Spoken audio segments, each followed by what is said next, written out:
I'd like to say a few words about the root causes of clergy sexual abuse.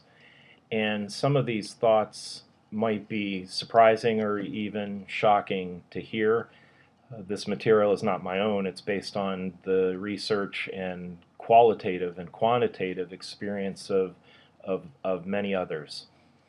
In fact, a shocking percentage of priests are sexually active, consensually, with adult males or females, depending on their particular sexual orientation, with estimates ranging from 40 to 60% of priests. It's clear, given that figure, that today's bishops preside over a much greater secret than the phenomenon of clergy sexual abuse. I'm not saying it's a more important phenomenon or more serious, certainly not more tragic than the abuse of children, but it certainly is a much greater secret, a much wider phenomenon, as you see. I'd like to suggest that homosexuality per se, as we oftentimes hear, it's just not true, is not the root of clergy sexual abuse, although if half of priests are gay, or even 40%, let's say, the church is drawing these men from a substantially smaller population. The wider population is generally understood to be 10% within general society. The Catholic priesthood represents an environment, therefore, where a gay, faithful Catholic man can potentially live safely with an orientation which is regarded by the Catholic Church as a type of disorder. It's easy for a homosexual male to hide in the Catholic priesthood. This is an even larger set of lies, ultimately, that gives cover to the pathological crime of sexual abuse.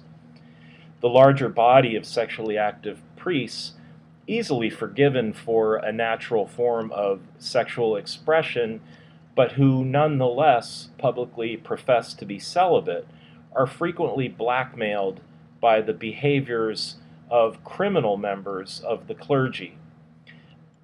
In other words, if a priest has a relationship on the side with an adult, but is aware of a friend or a coworker who is abusing children, he's unlikely to report the abuser or the criminal in fear of his own secret being revealed.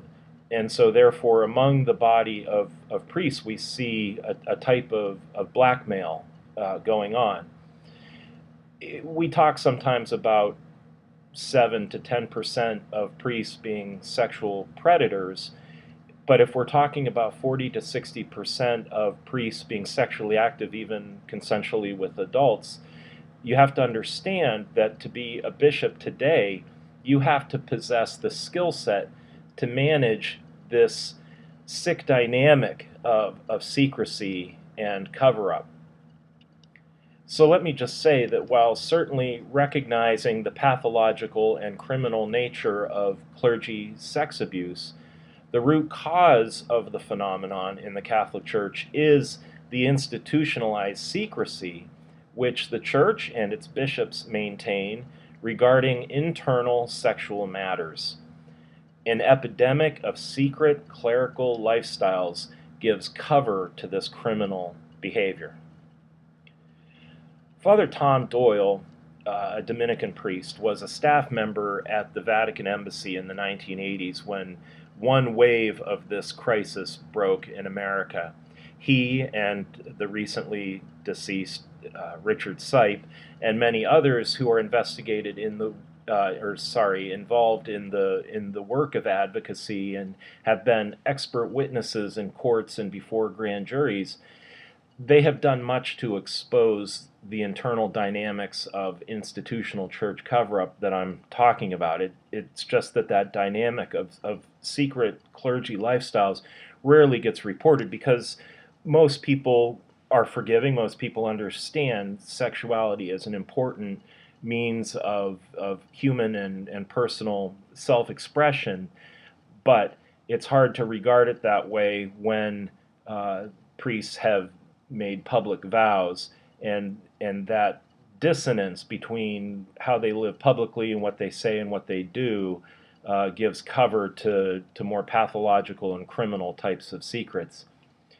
So let me just say this.